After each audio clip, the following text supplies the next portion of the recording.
Good evening, everyone, and welcome back to the Monday assessment by the view from the Medway.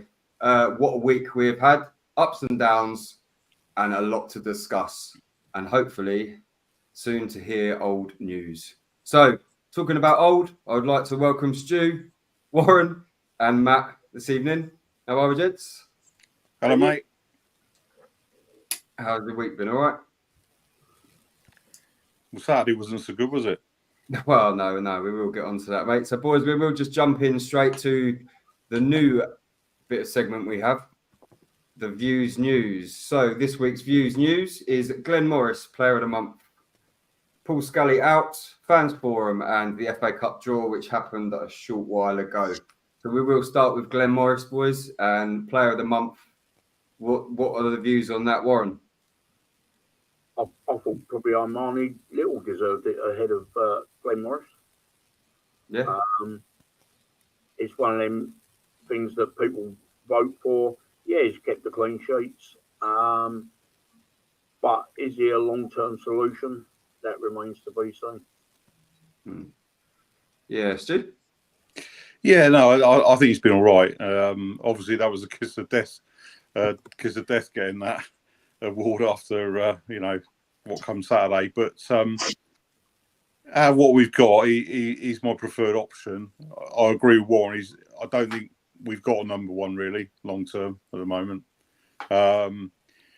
He keeps the ball on the pitch. The others can't seem to do that. Yeah, that's fair enough. Liam, Matt, what do you think, mate?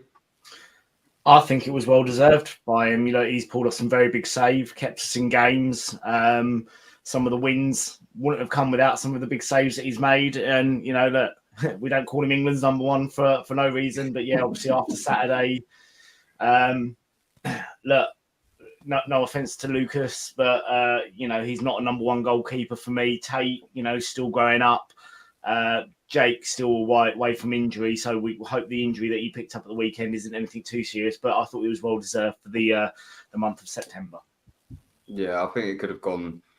I think it could have gone to 2 or 3 players, to be honest. I think Warren's friend, Jaden Clark, was in contention as well. We could have got it. I think Amani Little could have got it.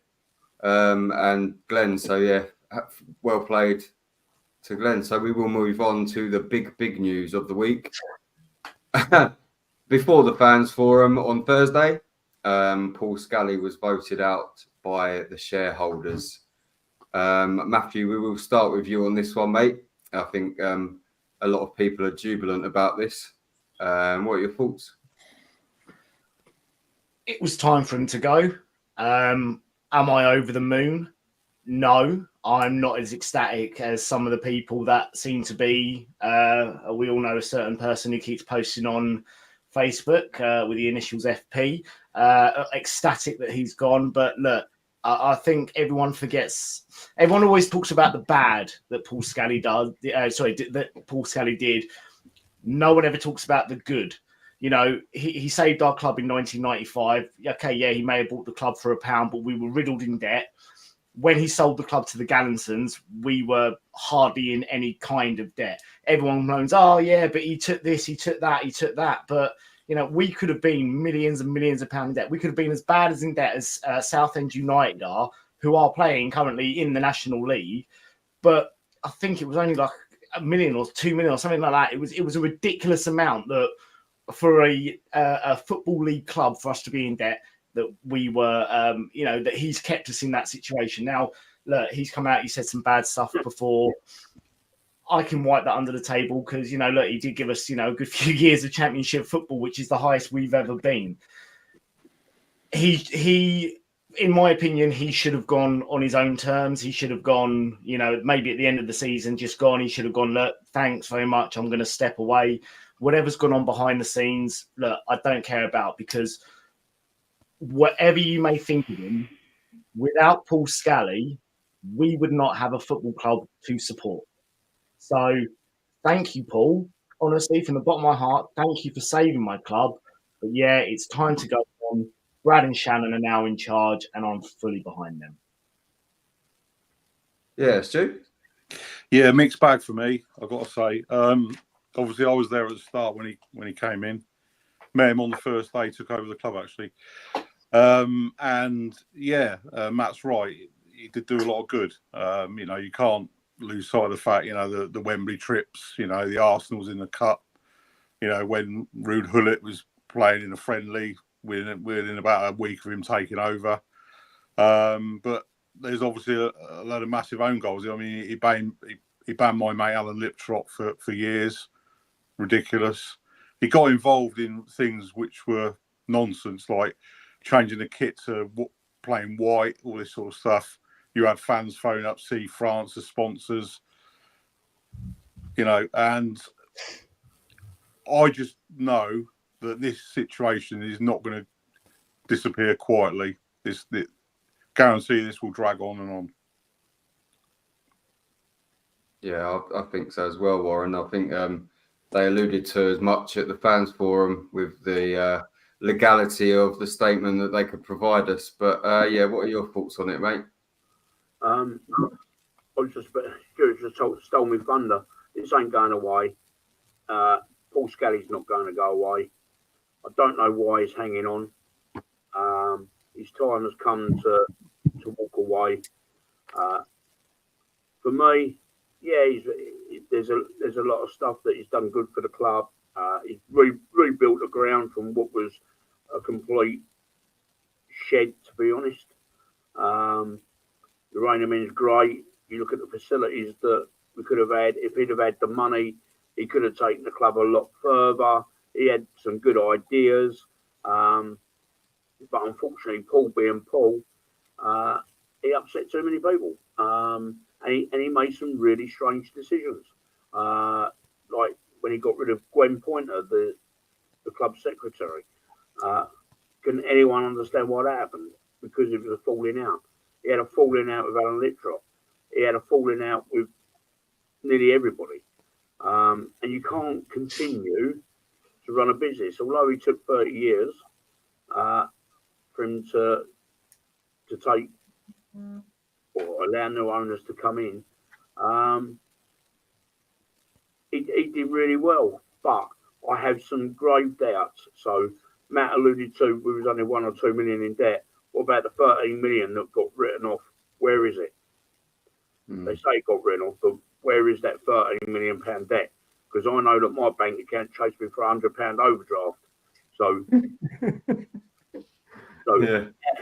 How they're going to where that 13 million pounds gone remains to be seen.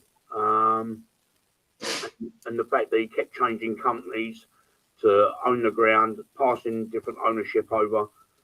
I think there's a lot more to come from the story. Yes, there was good stuff with Paul, and there was a lot of bad stuff.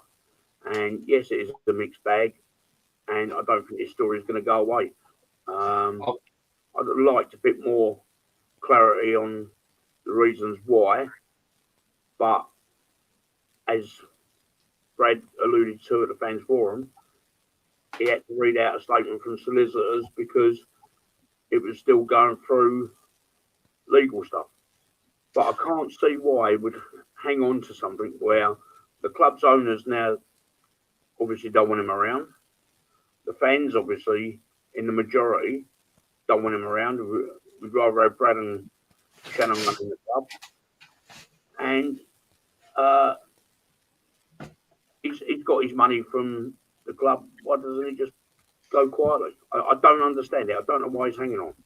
So look, what Warren? Look, I'm gonna try and play sort of a bit of devil's advocate here from his point of view. I know exactly why he's hanging on, as you alluded to. He has given 30 years of his life to this club, and that is why he is trying to do everything he can to fight. And I'm not, you know, I'm not saying I want him at the club still. I do believe it's time for him to go away. I think he should sell his shares and walk away and go and, you know, spend the rest of his, you know, retirement holiday in abroad in Spain or Dubai or wherever he wants to go to.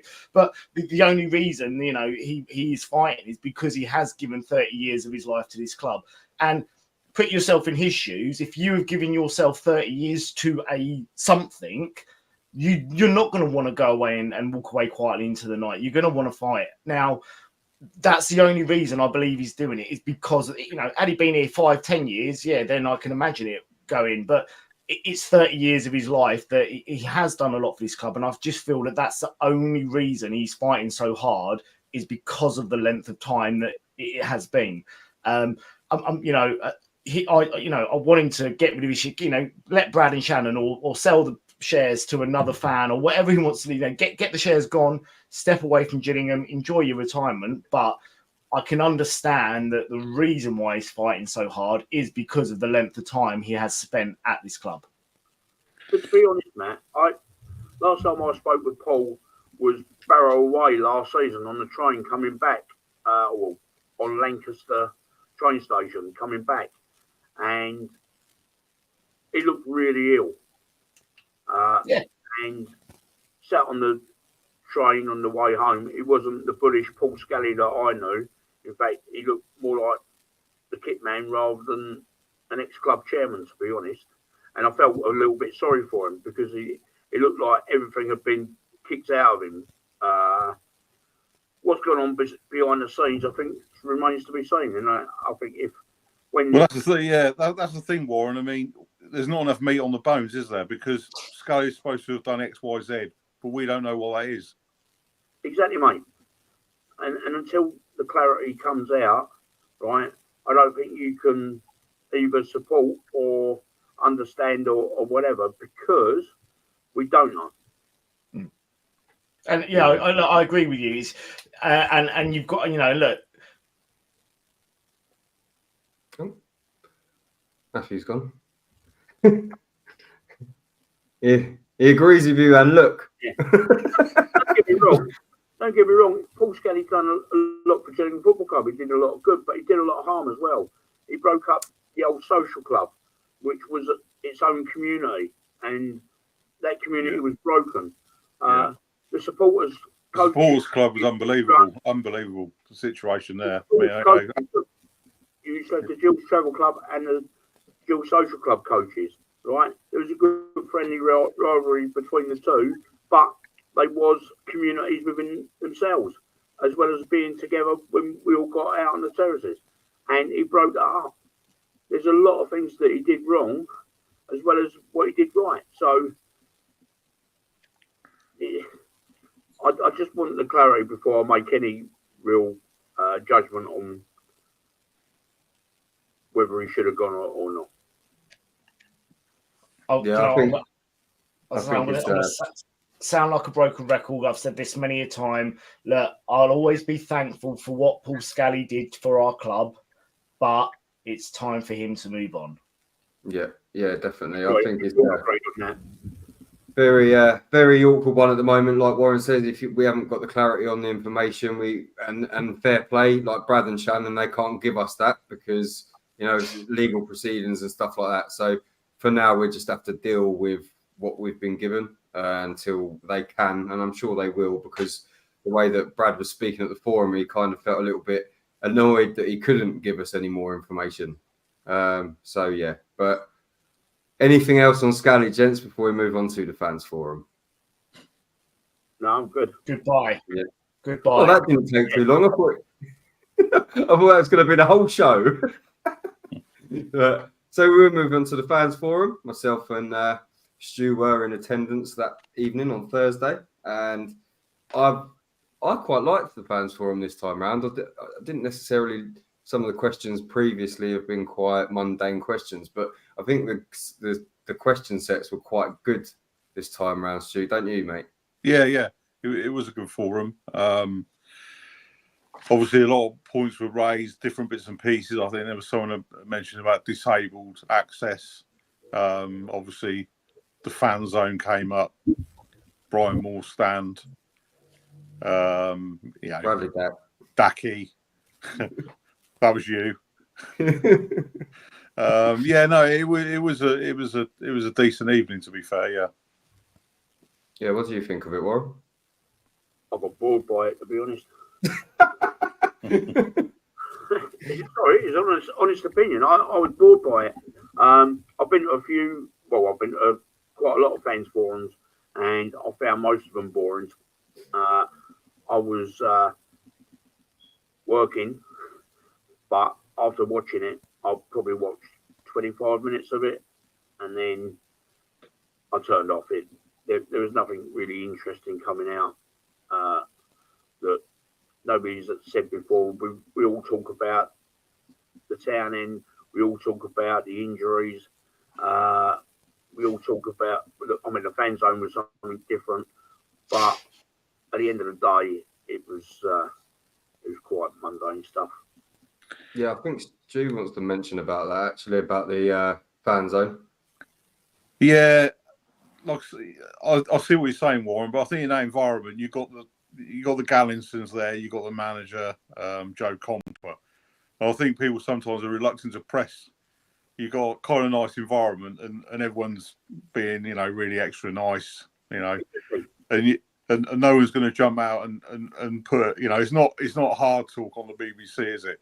No one's going to jump out and say, right, what's going on here? I think people just won't do it. I always fans forum to have the Mexican wave going on. Yeah. Yeah, that's right. Yeah, no, they did touch on this fan zone idea, which I did know about a little while ago. Joe Comper mentioned it behind the Rain Men, where those old buildings are. I think they've got squash courts or something in them at the moment. So obviously talking about knocking that lot down and putting this fan zone there. But my opinion is the Brian Moore stand is more important than that. I don't see the logic in this idea that we must fill the ground up first before we think about it. Because if you create the right facilities, a new stand, or you can even put a permanent roof over a temporary stand and then deal with what's underneath later. Better facilities will naturally encourage more people into the ground. I don't think a fan zone on its own is going to get any more people into the ground. I don't see what that offers really. It only offers a place where people can spend more money. That's all it is to me. Yeah. But who wants to drink Shepherd and Scream beer? Yeah. Yeah, Matt. What was your thoughts on it, mate? Did you watch the fans forum? Look, first, don't get shocked, guys. Please don't fall off your seats when I say this. But Warren, I totally agree with you. That was probably, I think, it's actually one of the worst fan forums I've seen in a while. I've been to quite a few of them. It was basically the same questions that I've heard for the last 2 or 3 years asked by different people. But for me, the most important one, and again, Stu, I kind of agree with you on this one. It's getting the Gillingham men back. Why can't we introduce and why can't we get safe standing? Safe standing is now allowed in grounds. When for me, back in the day, I never would sit in the Rainham end. I'd always be in the Gillingham end behind the goal, standing up, getting as close to the front as possible. That, for me, when I was a kid, that was proper football. Safe standing is now allowed. We can't build necessarily, another 3,000 seats or, and actually turn it into a proper stand. Let's have it as a safe standing area. And I guarantee people will pay money to go and do it because I don't care. I don't care what it is. As obviously anything that's going to be built now will be safe standing because that's what happens. Yeah, they're not going to build a stand there all seats. It will be safe standing. But firstly, they say about if we put home fans in there at the moment, you've got to have extra stewards, etc., etc. If there was a roof on it and the away fans were in the far end, there would be no need for extra stewards anyway. It's geared up. Well, yeah, but look at the weekend just gone. Like, what's it? Accrington, what was it? 70-odd fans down. It's not a very good example, though, is it? I mean, if you look at Charlton in the cup, all right, second round. I know it's local, but it was a much better atmosphere that day. When you got fans behind that goal, whether they're home, away, or whatever, it does create a better atmosphere in the ground. When it's empty, it's just awful. Yeah. So we will move on, boys, from the forum because if two of you weren't impressed with it, I thought it was all right and it was quite a laugh as well. So we move on to this evening's news that we have drawn Blackpool at home, the return of Steve Bruce. Sorry, and I nearly said Steve Clements there, Stu. Good draw. They're 10th in League One, so they're not, I would have preferred Maidstone or Tunbridge personally. But yeah, what are your thoughts on that, Matt? Look, I'm looking forward to his return. Actually, I think he'll get a great reception from especially some of the older fans and the people that knew him when he was around at the club back in the day. For me, it's kind of the long-awaited return of Steve Bruce. I don't know if this is. I can't remember actually. I've been trying to think of a game he's probably been to, and either as a manager or a player. And there's not many actually I can think of, but it's a winnable tie. You know, it's a one-game shootout basically. We there's no replays. Game's got to be finished on the day. But it's a winnable tie against, a good opponent, and it's a good sight for us. I would have hated to have drawn. Everyone was saying online, Maidstone United, yeah, we want Maidstone United. But that's a game that we could have lost. Where, for me, a game against Blackpool is a game I feel we can actually go out, potentially play our best football and go ahead and win. Probably apart from franchise FC versus franchise. For me, it's probably one of the ties of the round because I think you've got two really good, strong teams there. Probably won't get on TV, so we'll have to be in the ground to go and see it. But yeah, I'm really looking forward to the game, and as I said, I think it's one we can definitely win. Yeah, Warren? Yeah, I'm just waiting for Stuart to be bouncing from Gillingham Railway Station up to the ground in anticipation of seeing his hero Steve Bruce enter the stadium again. Yeah, Matt, Man United testimonial for Buster Collins was the last time Steve Bruce was here and he played. Yeah, you're right. Yeah. Yeah. And it was a draw, I think. Stu won it 1-0. No, we beat him 1-0. Steve Lovell. We beat 1-0, yeah. Because that was the year we did well against 3 Premier League sides. Man United we beat. I think we drew with Ipswich and beat Middlesbrough. Everyone thought we were going up and we got relegated. I got a feeling, trying to think when it was. Did we play West Ham? No, it was Ipswich, Middlesbrough and Man United pre-season at home. And we'd never lost to all 3. Those all Premier League sides at the time. And everyone thought we was in for a good season and we got relegated. You could be right. It's a good tie. I would have preferred Blackpool away, another trip to the Regal. Yeah, you and that trip to the Regal, mate. Happy karaoke. But honestly, it's one of them. It could have been a worse draw. We could have got Birmingham. We were still close to getting them. Birmingham away would have been horrendous, I think. We got a draw. We can win. We could quite easily lose. We could quite easily go out. It's 50-50. Yeah. Yeah, I mean, if we play anything close to what we did last season against Charlton at home, I think we're in for a good shout, to be quite honest. If we play anything like we did against Accrington and Grimsby, we're going to get hammered. Yeah, yeah, well, yeah. Yeah.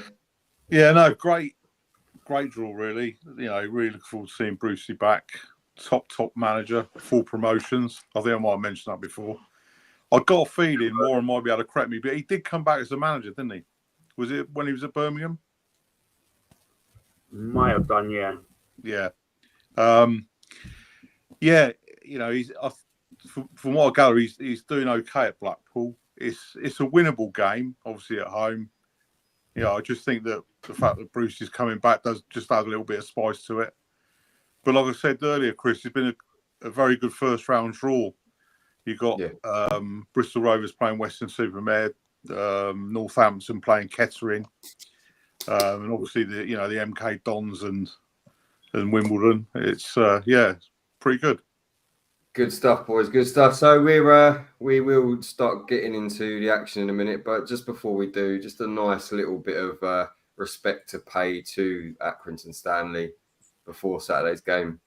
So Stanley's nickname is the Old Reds. Their mascot is called Win Stanley, and the club's original incarnation, Accrington, was a founding member of the Football League in 1888, but folded 6 years later. I don't think we've got much to say on that, but it's nice to be respectful and have a little bit of facts on the screen. So we will go into our lineups for Saturday. We have Glenn Morris in goal, Max Clark, Shadowgi, Max Amart and Romeo Hutton, Amani Little and Ethan Coleman in the middle, Jaden Clark and Jack Nolan on the wings, and then Marcus Wiley and Elliot Nevitt up front. Bench, I keep doing that with the benches. Anyway, this is how we lined up with a 4-4-2. So we will get into the game, boys. I think if I just give my overview on it and then you guys can give yours as well. I think we just go with it. Like, we looked okay in the first half. I think we had a couple of half chances. And then Marcus Wiley, for me, missed what was probably our best chance of the first half, really. The second half, Amani Little scores, and then it just goes totally flat. Defensively frail, too much hoofball, and you can't really play that when you're playing two strikers against two big defenders. You can't really be playing hoofball. We just looked happy to hold on to the lead for me and try and see it out. It was too reminiscent of games from last season. But before we played these 3 games that we've now lost, we were defending better and allowing teams to come on to us more for me. And I feel like now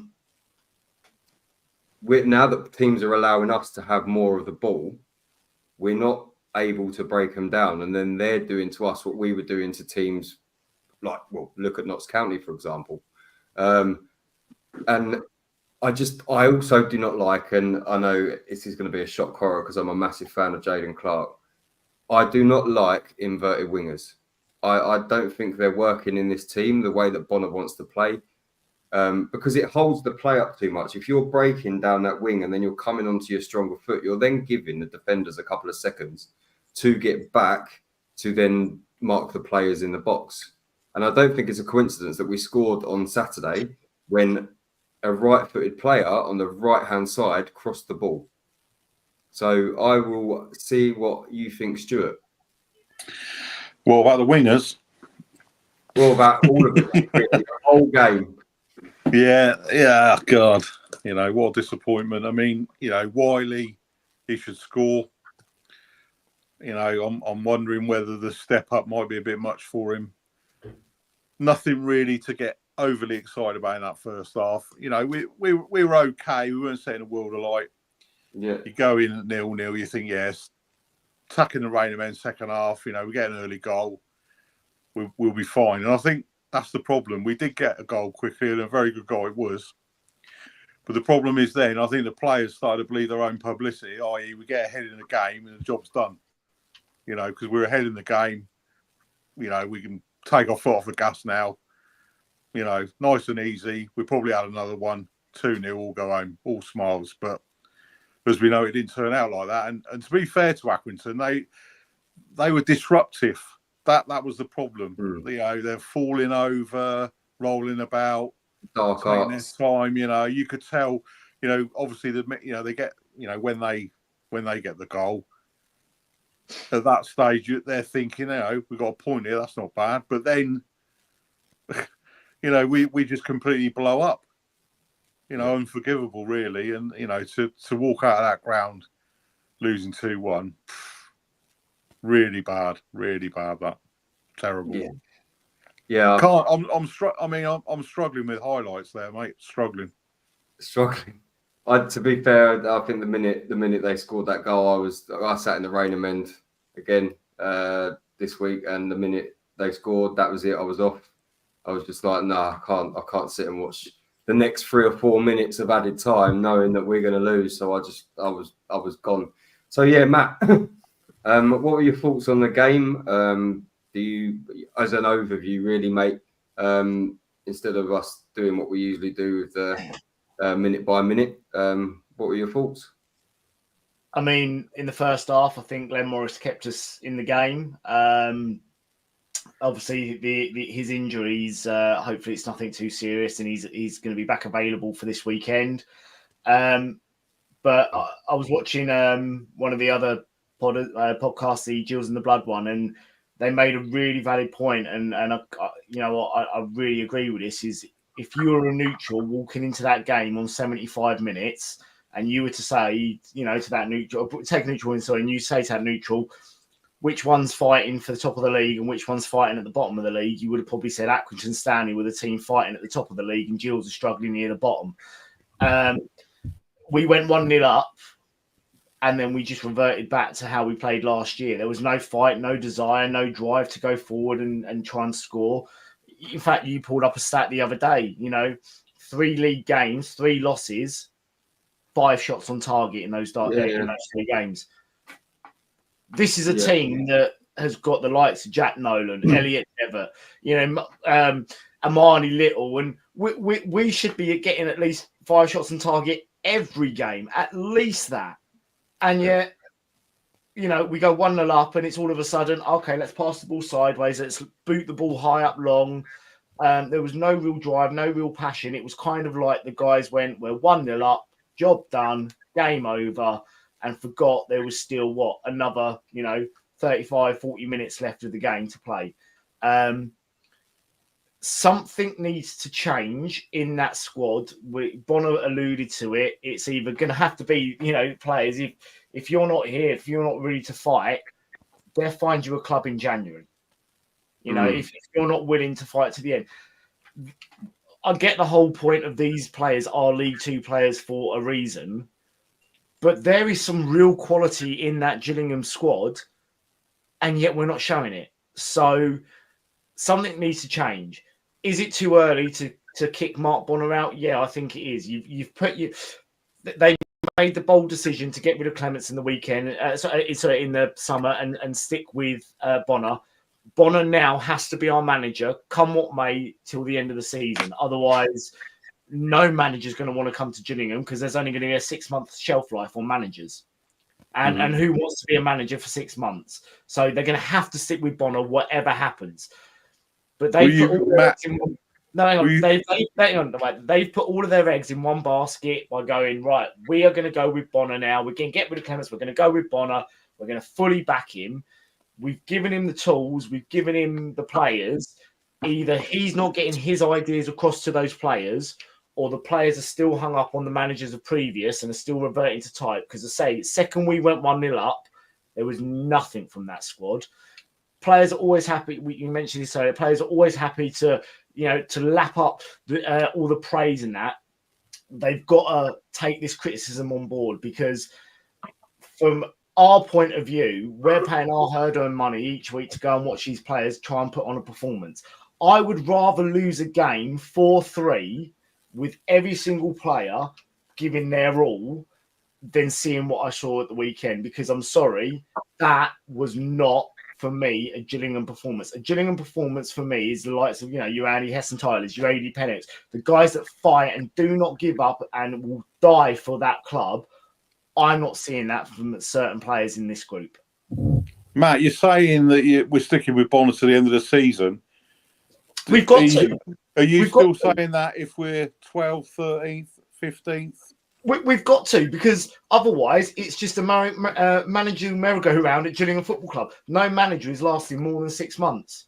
So then what manager is going to go, I want to go for that Gillingham job, because I know in 6 months' time I'm getting sacked.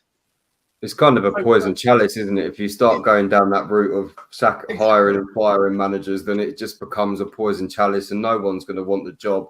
Not only that, the fans are then going to, you know, for all of the respect we have for the Gallantons, and, you know, if they keep hiring and firing managers, we're then as a fan base probably going to be like, well, hang on a minute, what's going on? In the owners.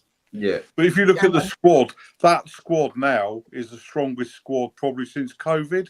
Is that fair? I would go back further than that, to be fair, but that's just me. Yeah, but then you've also, and I do want to pick up on that point that you made, Matt, about watching Matt's Gills in the Blood last night. He made a very good point that 10 of the 16 players that played on Saturday played last season under Clements and under Harris. So is there I don't want to dig the players out necessarily, but is there, Warren, do you think that there's potentially some of the players aren't good enough. I don't know. Right. This is my take on it. Right now, guys, I hate stats apart from the goals column. Now, the stats that are up on the screen, okay, tell a very big story. Yeah. Accrington have won 19 tackles to our 8. Mm-hmm. Right? They've had 7 shots on target as the away team and second from bottom to our 2 at home. Shots 14 to our 8. Right? That tells a really big story. Now, watching it on the telly, I wasn't there Saturday because I was working, but watching it afterwards on the telly, one of the things that really struck me was fitness levels. Mm-hmm. I thought Accrington were far fitter than us. I don't know if we're being overtrained during the week. I know Bonner alluded to having a lot of training during the week, whether there's too much information going into players' heads and they're confused about what they're meant to be doing. I don't know, but there's something fundamentally wrong with that team. The goals, Morris gave away the first one, and this is what I allude to, that I don't rate him that highly as a goalkeeper. I think he's a good number 2 keeper to have, but I don't rate him as a number 1. He made the mistake, and then Aimer, who we've all been impressed with this season, for the second goal, didn't get across, didn't get close to his player, and Ashby Hammond was just in a no man's land in goal. And to be honest, I'm not totally impressed with him at all. But at the start of the season, I alluded to us signing a hard man, a real leader, and we haven't got one. We haven't got that Mark Saunders, Keith Lindsay, Joe Jakes, Andy Hesson-Tyler, Paul Smith, Barry Ashby, Guy Butters, who will go around and batter players if they ain't doing it. Right? It's all too easy for these players. Johnny Williams came to us, right, with a great reputation. What has he done? What has he done? He's done nothing. He's taken money under false pretenses. Right? Jules Lapsley, he came with a huge reputation. Right? When has either when has Johnny Williams or Jules Lapsley created a chance for our centre forward? We've got a centre forward, Elliot Nevitt, who at the moment looks like a poor man's Gary Mulligan. Right? I think I disagree a little bit with the hard man type thing, because I think Amani Little, for me, he's got a heart of a lion, and he played well at the weekend, but he was bypassed a lot because it was back to front. There was nothing that was ever doing really in the centre. It was just hoofball.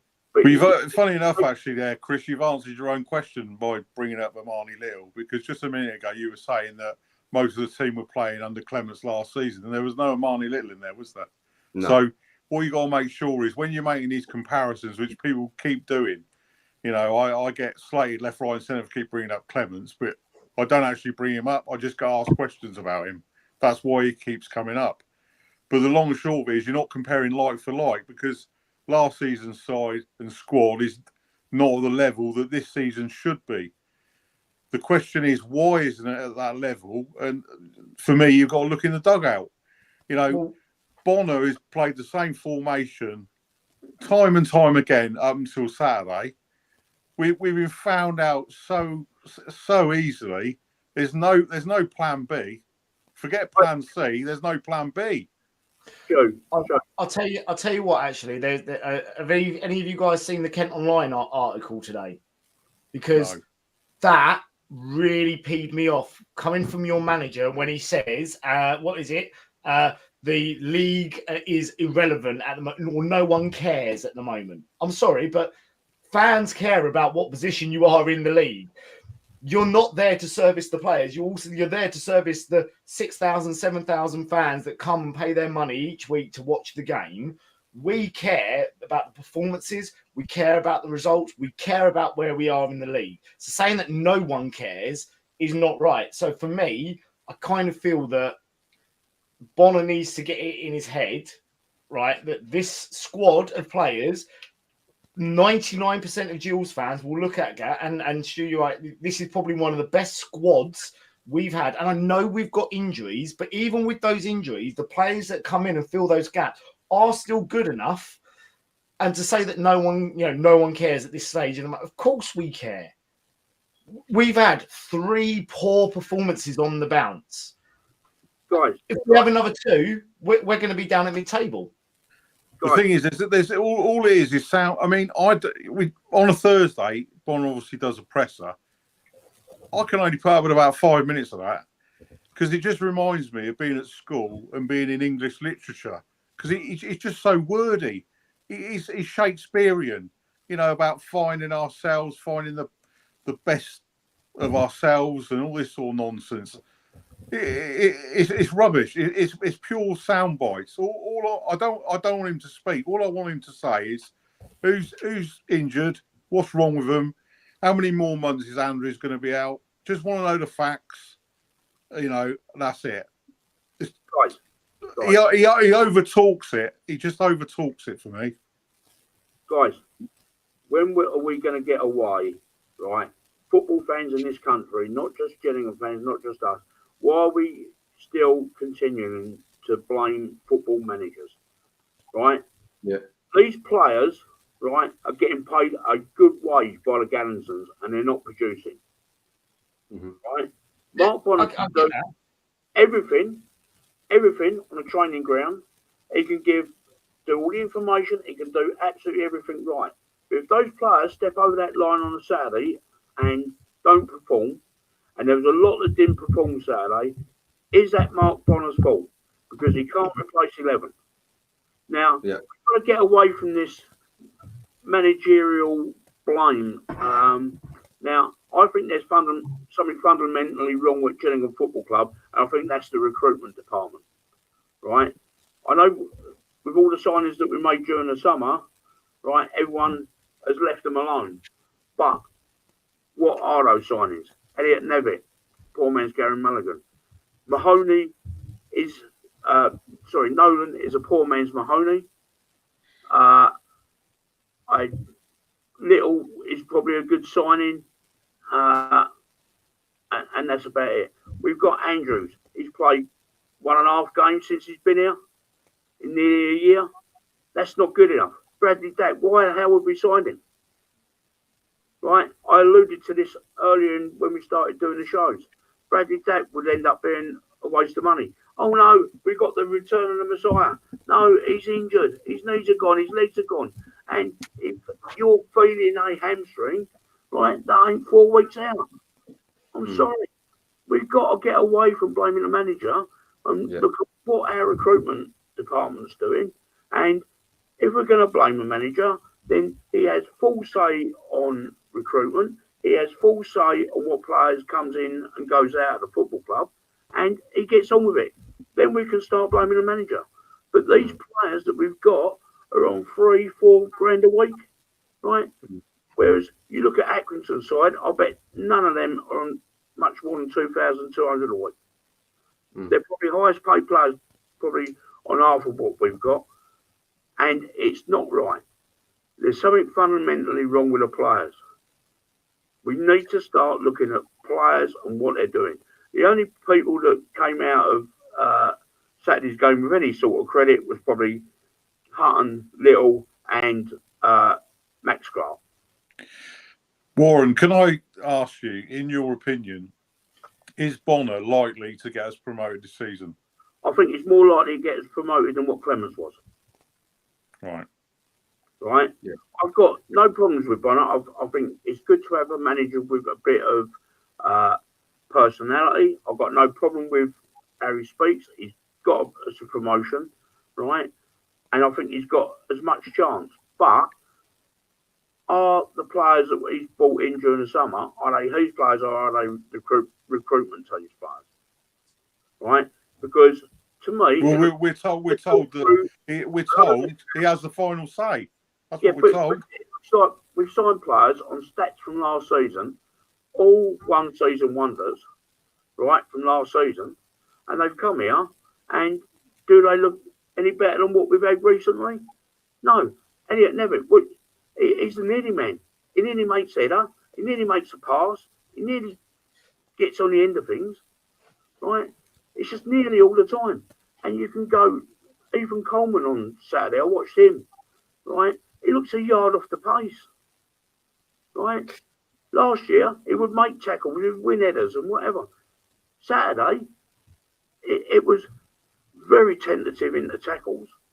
It was a safe performance by him. He's not going to get criticised, but what did he actually do? Yeah, to be fair, I think with Ethan Coleman, you got to think he didn't have a pre-season. He's barely played. Has he been injured? Then he's been sent off, and it's going to take him time to get up to speed, I think, with Ethan. The thing is with Coleman, what you got to remember, you've got to set up a formation that fits Coleman in it. Now, I like to see midfielders that are actually going to score goals. You're not getting any goals out of Coleman. He's backwards and sideways. I'm not saying he's a bad footballer. He does some donkey work. All right, Warren was right. He looked a little bit off colour on Saturday. He's not getting us any goals. He's basically a posh defender. I've got no problem with him as a type of midfielder, Stu, right? And if you've got players that he's going to give the ball to, and this is where I allude to the number 10. We've only ever had two good number 10s at Gillingham Football Club, where it's worked, and that's Paul Shaw and Bradley Dack in his prime, right? Bradley Dack went off and did better and bigger things. He's gone now as a footballer, in my opinion, right? I don't think we'll ever see a fit Bradley Dack playing Gillingham Football Club all season. Yeah, Keith Jones just says poor man's Gary Mulligan is extremely harsh. So No, fair. So boys, I'm amazed. I like Mullers, loved him. Yeah, liked him.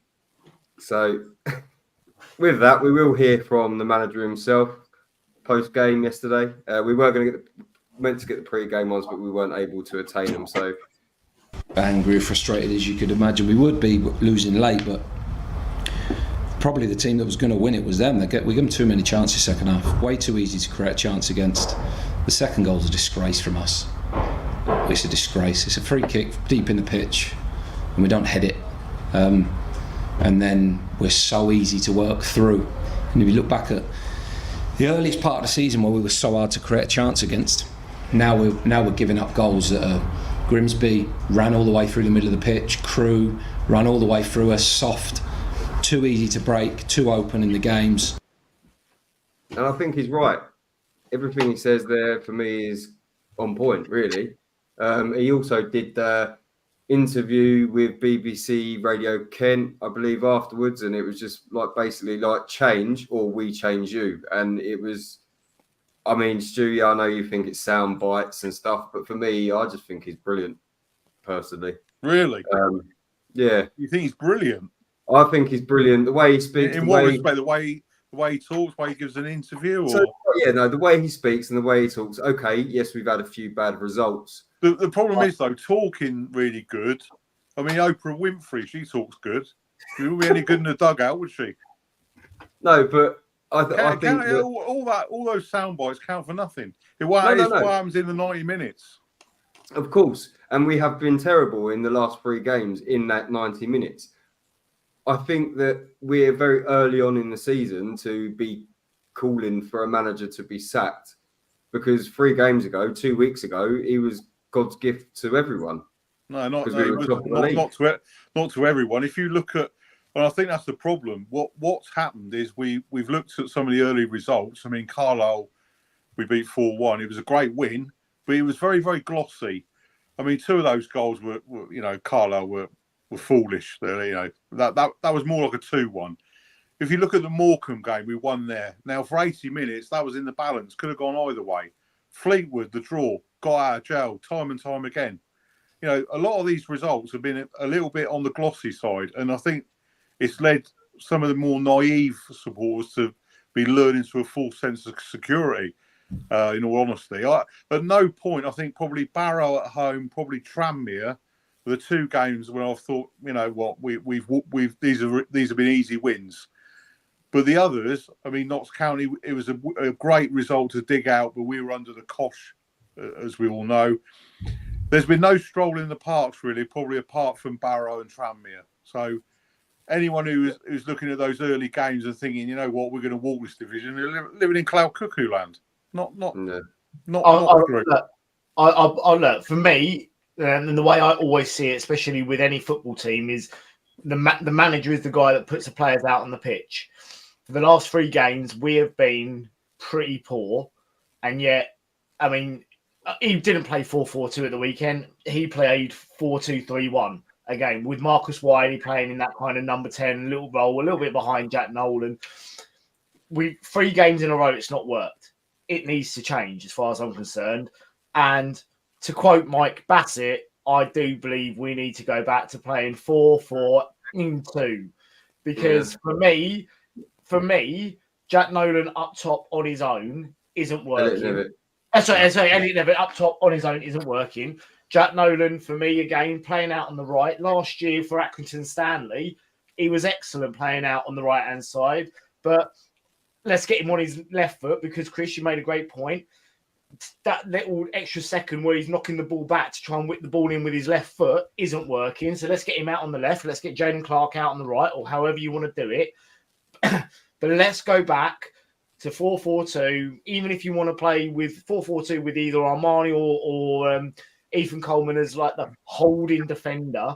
But this 4-2-3-1 formation doesn't seem to be working. 5 shots on target in 3 games is poor. That is, if you want to be calling yourself a League One team next season, we should be having, say, a minimum of 5 shots on target each game. That's not happening. This 4-2-3-1 formation for me is not working. I feel it needs to change. The only person that can change that aren't the players that are playing. It's the manager because he sets the standards. And if he's not setting the standards right, then for me, the buck has to stop with him. Do I think he needs to go? No, not at all. I think he is a good manager at heart. I just think he's got the setup for the players that he's got wrong at the moment. The thing is, for me, Bonner, got to be honest, he's a one-trick pony. He's got a fixed formation. He's stubborn with it. He's not willing to change. He doesn't have a plan B. You look at what's happened in the last 3 games, disappointed. Very disappointed, in fact. Bradford City on Saturday, let's not kid ourselves. That's a tough game on Saturday away. It's fair to say that we could lose that game. Obviously, we want to win it. We could lose it. The pressure is going to start mounting. Newport at home, if we don't win Saturday, Newport at home becomes massive. The pressure's going to be on. And, by the time we go to Swindon, if we're turning out the sort of performance at Swindon that we did at Crewe, all hell's going to break loose, I'll tell you. No question about that. All right, then, gents. Well, we'll move on from the game itself and we will flick through our... First of all, we'll do our player comparisons for the game. I appreciate that Armani Little got a full 90 minutes and Ethan Coleman got 81 minutes. This doesn't mean that we're digging any player out, saying one's better than another. It's just nice to have a bit of comparison with the certain positions. So I think it's quite telling with the shot accurate passes, ground duels, touches and key passes for Armani Little. Again, he got 16, 17 minutes more, so you can't really say too much. And again, Ethan, for context, is still coming back from not having a pre-season and also injuries and suspensions.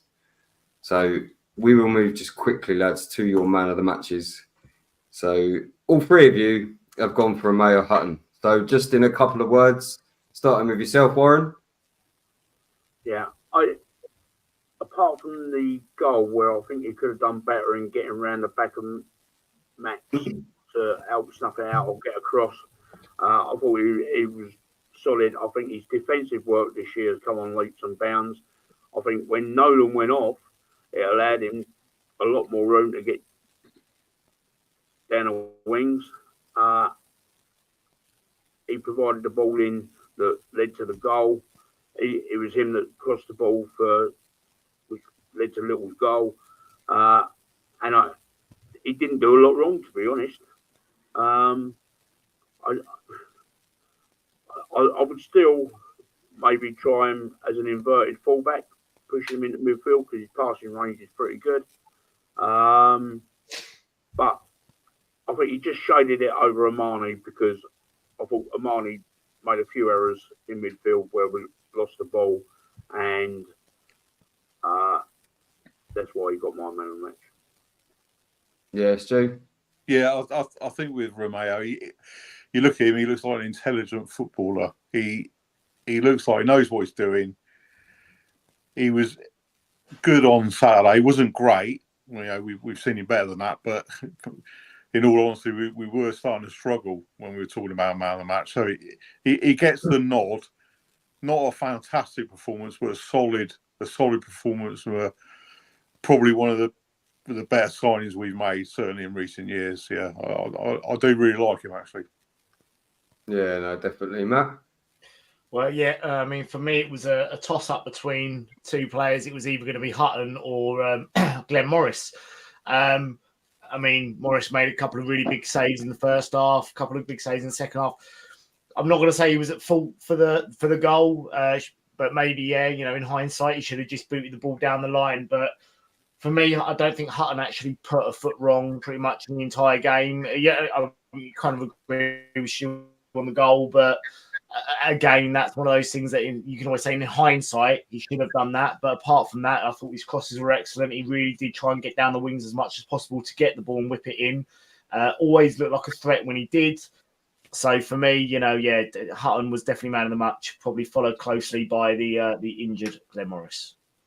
Yeah, I went for Amani Little purely because, as I alluded to earlier, about Heart of a Lion.